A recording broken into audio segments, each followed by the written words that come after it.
दोस्तों नमस्कार, मैं अनिल दुबे आपके एजुकेशन लाइन्स पर स्वागत करता हूं। पॉलिटिकल साइंस विषय के अंतर्गत अब तक आपने पढ़ा था 1781 का एक्ट ऑफ सेटलमेंट। तो अब इस क्लास में आप लोग पढ़ेंगे Pitt's India act. Pitt's India act के बारे में जानेंगे, उसमें क्या सुधार किया गया। तो जो 1773 का रेगुलेटिंग एक्ट आया था, उसके बाद एक्ट ऑफ सेटलमेंट 1781 आया। तो जो उचित सुधार होना चाहिए था वो नहीं हो पाया। इसके बाद लाया गया 1784 का पिट्स इंडिया एक्ट। तो आज आप इस क्लास में डिटेल में पिट्स इंडिया एक्ट के बारे में पढ़ेंगे कि पिट्स इंडिया एक्ट क्या होता था। ठीक, तो रेगुलेटिंग एक्ट 1773 और एक्ट ऑफ सेटलमेंट 1781 के पास होने के बावजूद कंपनी के प्रशासन में उचित सुधार नहीं हुआ। जो ब्रिटेन की सरकार चाहती थी जिस प्रकार से उसमें सुधार हो, उस प्रकार से सुधार नहीं हुआ। इसके लिए 1784 का पिट्स इंडिया एक्ट है। इसीलिए सरकार ने कंपनी के ऊपर नियंत्रण बढ़ाने के उद्देश्य से पिट्स इंडिया एक्ट 1784 पास किया गया। ब्रिटेन की सरकार कंपनी के ऊपर अपना नियंत्रण स्थापित करने के लिए पिट्स इंडिया एक्ट लाया गया था। उसका उद्देश्य था अपना नियंत्रण स्थापित करना। इस एक्ट को ब्रिटेन के प्रधानमंत्री थे विलियम पिट द यंगर, ठीक है, उन्होंने पास कराया था। एक विलियम पिट जो थे वहां के प्रधानमंत्री थे, उन्हीं के नाम पर इस बिल का नाम पिट्स इंडिया एक्ट पड़ा। ठीक, तो इसमें मुख्य प्रावधान क्या थे, पिट्स इंडिया एक्ट में क्या क्या चेंजेज हुए, क्या क्या बदलाव हुए। ठीक, तो इस एक्ट के माध्यम से राजनीतिक और व्यापारिक कार्यों को अलग अलग कर दिया गया।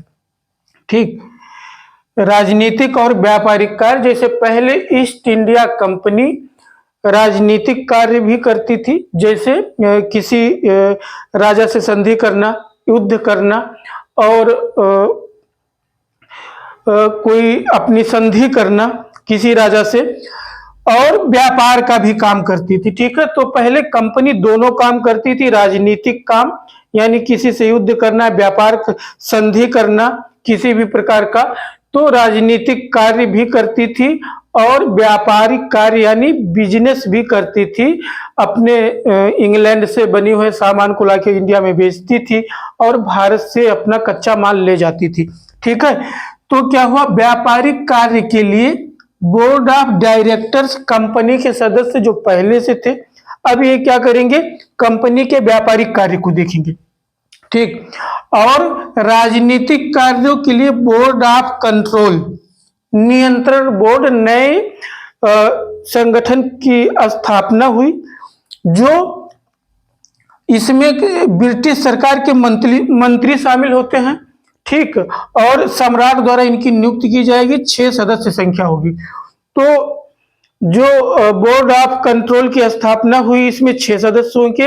इनकी सदस्यों की नियुक्ति सम्राट द्वारा की जाएगी, ये राजनीतिक कार्यों के लिए। अब नियंत्रण बोर्ड को यह शक्ति थी कि वह ब्रिटिश नियंत्रित यानी ब्रिटिश के नियंत्रण में जो भी राज्य थे, नागरिक, सैन्य और राजस्व गतिविधियों का अधीक्षण और नियंत्रण करे। ठीक है, जो ब्रिटिश शासित क्षेत्र थे जहां पर ब्रिटिश ईस्ट इंडिया कंपनी का शासन था, उस क्षेत्र में नागरिक मामलों और सैनिक मामलों और राजस्व मामलों की निगरानी करना। इससे क्या हुआ, द्वैध शासन की शुरुआत हुई।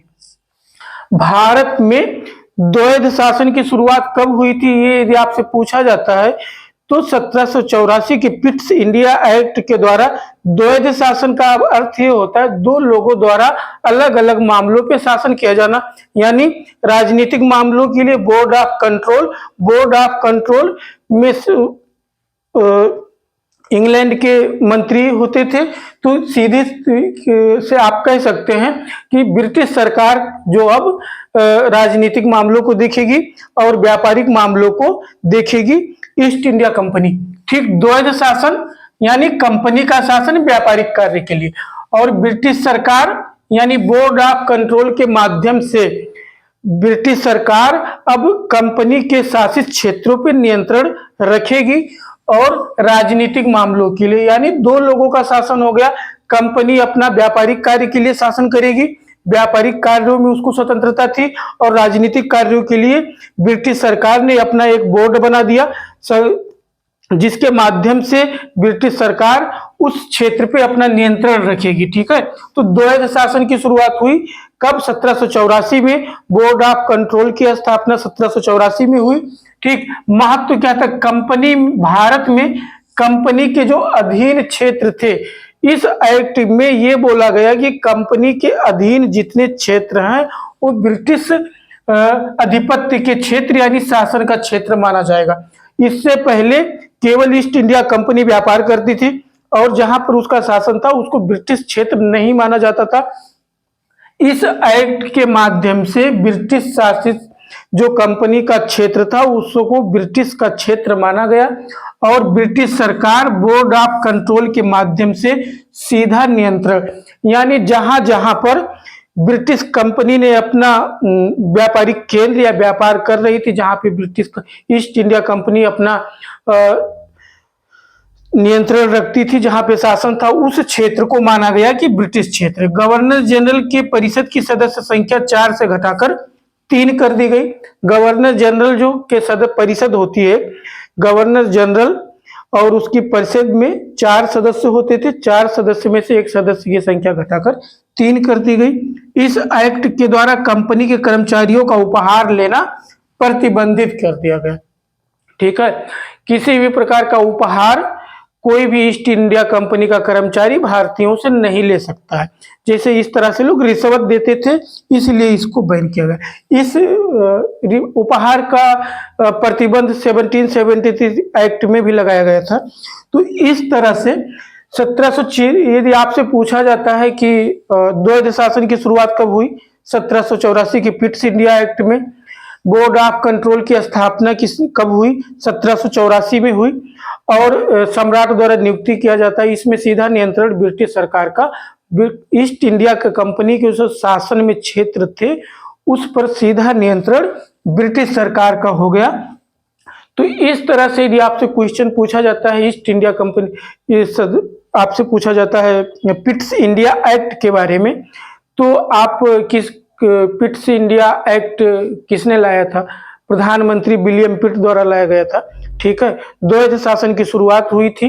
उपहार लेना, ईस्ट इंडिया कंपनी के कर्मचारियों को उपहार लेना प्रतिबंधित कर दिया गया था। उसके बाद में द्वैध शासन की शुरुआत हुई। द्वैध शासन का अर्थ ये होता है कि दो लोगों का शासन, यानी अलग अलग क्षेत्र को बांट देना और अपने अपने क्षेत्र में दो लोग शासन करें। जैसे ईस्ट इंडिया कंपनी व्यापारिक कार्य देखती थी और राजनीतिक मामलों के लिए, यानी किसी भी प्रकार का युद्ध शांति संधि करने के लिए उस सब मामलों के लिए बोर्ड ऑफ कंट्रोल की स्थापना की गई और बोर्ड ऑफ कंट्रोल में ब्रिटेन के मंत्री शामिल होते थे। उन मंत्रियों को नियुक्ति इंग्लैंड का राजा यानी सम्राट द्वारा किया जाता था।